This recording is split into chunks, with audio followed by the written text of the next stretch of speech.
嗨，大家好，我是探评书。今天是2025年10月27号。这一期咱们聊一聊新能源汽车，聊一聊新能源汽车的安全。一说到新能源汽车安全更多的是跟这个燃烧、爆燃、起火密切相关。关于这个新能源汽车起火这样的报道非常多。昨天呢，安徽的阜阳一 4S 店凌晨燃起大火，多车被烧。根据这个极目新闻的报道10月26日凌晨，安徽阜阳一家汽车 4S 店燃起熊熊大火。网友发布的视频显示黑夜里火势十分凶猛，几乎把整栋建筑包围。天亮后，门店焦黑一片，多辆车受损。记者了解到，此次发生于阜阳市颍州区腾飞路一家长安 4S 店。26日晚，该店相关人士介绍，店里确实起了火，展厅的车都被烧了，院子里还有部分车未受损，起火原因尚不清楚，要等消防鉴定。至于网友关注的共有多少辆车被烧，是不是新能源汽车？此次该人士未予透露。附近另一家长安 4S 店工作人员对记者称确实有一家长安门店起火，因为事发在半夜，幸无人员伤亡。4S 店半夜起火，大家还记得吧？好像这个国庆节那个期间吧，好像福建有个停车场是吧？也有一辆汽车自燃着火了，然后把那个停车场的车差不多都烧了，火烧连营呢，对吧？关键那个停车场的这个监控视频都拍下来了。在前几天呢，10月23号深夜，一辆理想的这个汽车，对吧？经过上海的一个十字路口的时候车底爆出火花，火势在10秒内迅速扩大。车内2名驾乘人员停车后顺利开门逃生，车辆被烧成空壳骨架。而这一幕被路上行驶的其他的车辆拍摄下来，对吧？那个行车记录仪拍的这辆理想汽车那个就在路上正常行驶然后就是菜刀砍电线一路火花带闪电，然后马上就烧起来了。更有意思的是什么呢？更有意思的是10月24号，理想汽车方面针对上海理想汽车起火事故回应澎湃新闻说事故发生时车门顺利打开，驾驶员和全体乘客全部安全离车。这个让人看了这个唏嘘不已也就是当汽车发生事故爆燃起火之后车门顺利打开，居然这也是要隆重介绍的一笔，要特意提到的一笔，也就是车门顺利打开了。好像这是那言下之意，就很多车起火之后车门打不开的，那咱这个车打开了，高兴吧，庆幸吧。但是似乎这个车主好像不领情这车主立马发了个律师函，表示车门不像理想回应的那样能顺利打开，而是在后排车门无法立即开启的情况下，后排的那个人是从副驾逃生的，从副驾那个门出来的，也后排的门没有顺利打开。不管这个最终事故是什么，结合这个路人行车记录仪拍的视频，好一台车10秒不到烧成火球，后排车门无法正常打开，路上正常行驶突然就起火，这么快，反应稍微慢一点恐怕都出不来。关于理想汽车起火2个月前在杭州也发生过一起，但是车主对其安全设计比较满意，表示会再买一辆，这上瘾了就在同一天23号早上，一辆上海大众途观插混在高架上起火自燃，现场火势迅猛，导致后方路段出现严重拥堵，车内人员安全逃生，但车辆已被烧成空壳。也就是23号那一天晚上就有2起新能源汽车烧成空壳。如果再算10天前，就是10月13号凌晨，一辆小米汽车在成都天府大道上发生碰撞后起火燃烧，4名路人全力施救，未能打开车门，该事故造成驾驶人死亡。如果大家稍微仔细回忆一下，今年6月份媒体报道载有3000辆汽车的船只在阿拉斯加附近起火，一艘载有3000辆汽车，包括800辆电动汽车前往墨西哥的货船发生火灾，不得不被遗弃在北太平洋中部。就像动作片里的情节一样，22名船员跳入救生艇，并被另一艘船救起。火灾发生在电动汽车附近，船上的洒水装置无法灭火。海岸警卫队目前正在研究如何处理这块600英尺高的燃烧漂浮物，一个巨型的滚砖船，专门运这个汽车的烧了，3000辆车没了。这还不是头一次啊！2022年2月份，一辆满载3965辆汽车的汽车滚砖船从德国港口埃姆顿出发，驶往美国罗德岛途中，在大西洋上遭遇大火。由于滚砖船灭火行动较难进行，该轮在大洋上燃烧超过20天后，于3月1日在距离亚索尔群岛220海里的地方发生右旋倾斜，不久后沉入海中。事故造成该船及其运载的所有车辆全损，损失惨重。事后啊，这个轮船的这个船东公司日本山船三井和其保险公司安联公司将大众集团告上法院。原告认为，大众托运的一辆保时捷电动汽车电池故障导致本次火灾的主要原因。你看啊，就是由于这个新能源汽车爆燃烧导致的这个事故啊，灾难是不是非常多？轻的是一辆车烧毁，重的是，对吧？整个 4S 店，整个的滚砖船烧毁，火烧连营，整个停车场的车给你全烧掉。新能源汽车着火啊，就像那个老房子着火，没得救。为什么呢？所以人们就不禁啊要疑问：新能源汽车安全吗？第一财经啊10月24号有一篇报道叫“爆燃事故接二连三，电车真不如油车安全吗？”一下啊，让人们又把目光聚焦到新能源汽车的安全性上，主要是爆燃。如果再结合，对吧？这个车一起火或者一断电，车门就打不开，里面打不开，外面也打不开，没法施救。破窗，对吧？你得有工具啊，谁没事带这个破窗的锤子关街啊？所以说啊，新能源汽车爆燃事故频发，引发了公众对于新能源汽车安全的讨论。由于很多啊，就是爆燃的汽车啊，它用的电池基本上都是3元锂电池，所以疑问就来了啊，新能源汽车比传统油车是否更容易起火？3元锂电池相比磷酸铁锂电池是否更容易起火？对于频发的爆燃事故，企业应如何做安全冗余？所以它有3个问题啊。这个第一财经说啊，电车是否比油车更容易起火？自2019年新能源汽车快速发展以来，新能源汽车火灾事故和电池安全始终是舆论关注焦点。今年已发生多起新能源汽车爆燃事故，涉及多个汽车品牌。我想起了在今年3月份啊，芜湖到铜陵的高速公路上，3个女大学生啊，开着这个小米汽车，后来对吧？因为新能源汽车只要一出事故，一定会起火，但不能说100%啊，就大部分都会起火，一起火，然后对吧，就烧没了，很惨啊。招商局检测车辆技术研究院有限公司高级技术专家、测评管理中心副主任陈斌此前表示啊，他说国内电动汽车火灾诱因分为碰撞因素、外部因素以及车辆自身因素，占比分别是25%、16%、59%。市场质疑之声音随之出现，电车是否比油车更容易着火？从着火频次看，据国家消防救援局公布的2022年1季度数据，新能源汽车火灾发生率为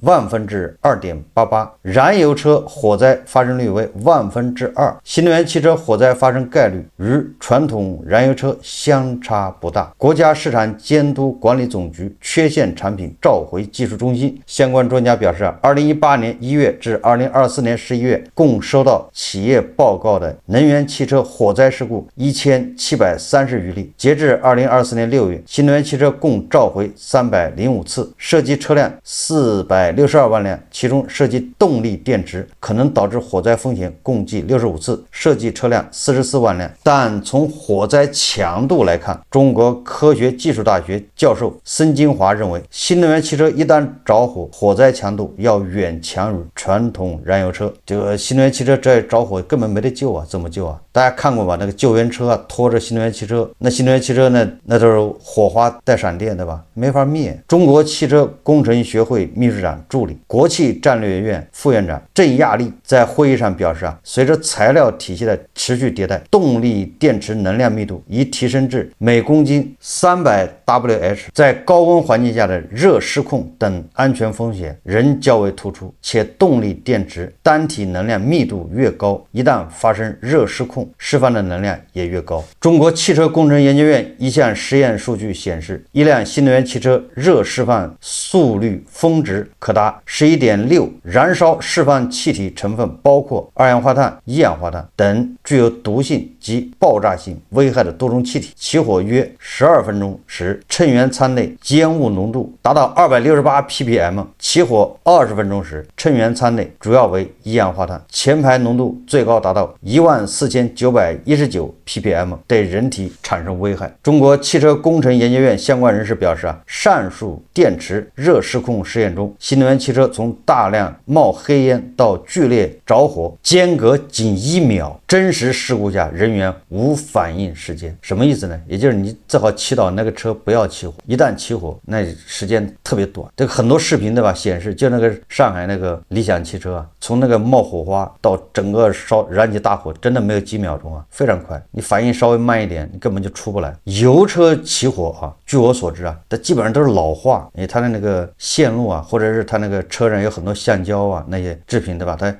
时间长了之后老化之后，加上那个风吹日晒然后线路老化，容易起火花，这样的话容易导致这个燃烧。但是那个燃烧从起火冒烟对吧，到整个烧起来，那可不是一会儿的时间。我有一次坐出租车从机场到酒店，在高速上，我坐着出租车就看见我这个右前方一辆小面包车，不知道拉货拉什么的，就像那个理想汽车一样，下面在冒火花，火已经烧起来了，让我赶紧告诉那个出租车司机。出租车司机边按喇叭边把这小货车逼停然后在车上喊说你那个起火了，然后他下车，然后再去灭火也就是说那普通的车油车起火不至于说马上就失去了自救的时间，我们把他逼停对吧，喊到他下车，其实恐怕至少有10几秒20秒，他下车再拿灭火器再灭，但是车还没有烧掉就是把火都灭掉了。当然这个每辆车的情况不一样，有的车恐怕也烧得快一点但是至少比那个电车是吧要安全得多。就电车一旦起火，你先不要想着灭，而是要逃命。这个第一财经说如何防范电池热失控？多位受访专家向第一财经表示新能源汽车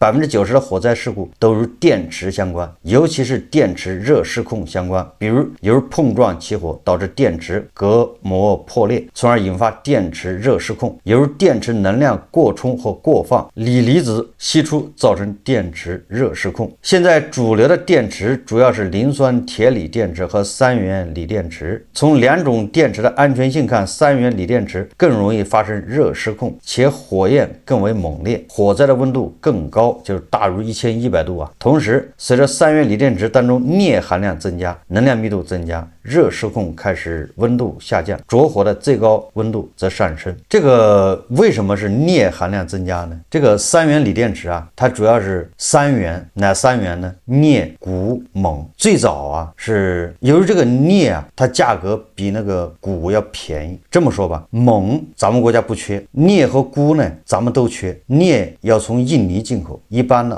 俄罗斯也有赤道有些小国家也有，我们国家也有镍，但是我们国家镍是贫镍印尼的红土镍矿它富矿，它挖出来就是含镍1.8%、2%。咱们的镍矿挖出来冶炼之后经过初步冶炼都达不到1.2%，比别人差得远了。而且我们镍也还不够，我们国家95%的镍需要进口。钴呢是跟镍一般是伴生的，跟铜伴生，所以说这个叫铜钴矿或者镍钴矿。这个钴这些主要是在非洲刚果金，其他地方也有一些，最主要在刚果金。这个钴的价格比那个镍应该是贵个好几倍7、8倍吧，大概这不一定，反正记住了是好几倍最早3元锂电池它这个3个金属的含量是镍50%钴是40%，锰是10%，541后来改成631，就是降低这个钴的含量，因为钴贵镍便宜。后来为了降成本改成811，就是80%的镍，10%的钴，10%的锰。3元锂电池嘛，才降成本。所以这个就是第一财经所说的说随着3元锂电池当中镍含量增加，能量密度增加，热失控开始的温度下降，着火的最高温度在上升，也一旦起火那温度更高车架子都给你烧化了。消防队来的都没办法，也只能眼睁睁看它烧完。说来说去就是新能源汽车起火这个，你只能祈求它不起火，什么这个措施那个措施都是扯淡。第一财经说啊，多项涉汽车安全新国标将实施，交通事故在一定程度上是可能难以避免，但事故发生后啊，如何减缓电池起火爆燃的速度，保障车内人员安全逃离，成为汽车安全冗余的重要一环。比如，工信部制定强制性国家标准，将于2026年7月1日起开始实施。修订内容主要由修订热扩散测试，进一步明确待测电池温度要求、上下电状态观察时间、整车测试条件。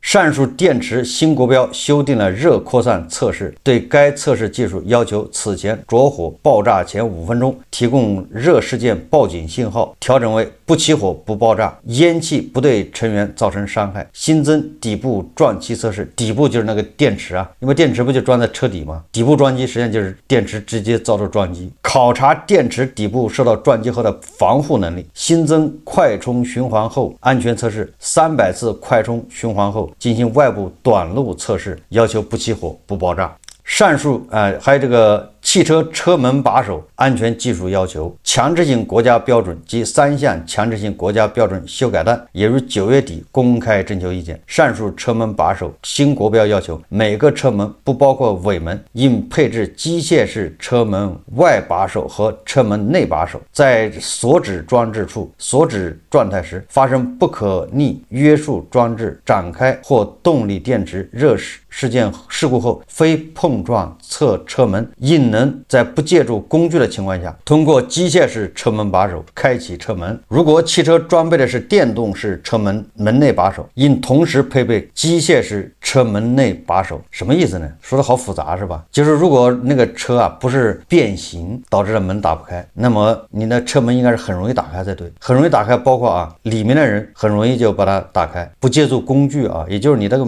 把手啊那些对吧，都应该是什么车都应该统一。就是门把手这个东西啊，没有必要设计的花里胡哨的。你说这个很多时候车啊一旦出了事故，都是外面人救援，你总不能要求每个人啊对每个车都很熟悉啊，你这个车是这么开门，那个车那么开，有的是在脚底下开，有的在这个车顶上开，你说你设计的这么复杂干啥，对吧？门把手都一致都一样的一个开法，要讲点人性，对吧？不能设计违反人性啊，为了追求个性是吧？所以说不管什么品牌，你的外面的机械门把手要一模一样，就是个人都会开，这样对吧？便于救援呢，便于群众救援，对不对？你不能说什么车一出事故都是消防队第一个到吧？那一般的是附近群众啊，你还得要求群众把那个汽车说明书拿出来看看，说这个门是怎么开。其实车内也一样，对吧？大家都一样，上车就知道那车门是怎么开的。有的时候那个新能源汽车设计的，对吧？你上去摸半天都不知道门在哪开。你这一点啊，你看那个苹果，我们老说苹果，你说苹果不好，安卓怎么样？但是你发现没有，一个2岁的小孩，你把苹果手机和安卓手机给他玩，你看哪个是无缝的，你就能发现，你让他点。所以说啊，你的设计啊符合人性，就大家一看你不用培训啊都知道怎么弄。你这个车设计的合理不合理啊，实际上就是看你找个老头，对吧？70岁的没坐过车的，你让他上车之后，你说你把车门打开下去，你看他能开得开吗？如果他很容易啊一开就开了，那就说明这个车设计的合理，既合理又安全，对吧？这个需要动脑筋的。有的车门非要你连着掰2下才能开，你这不是反人性吗？在紧急状态下，你说谁知道那些，对吧？如果是从容不迫的时候，那也可能啊。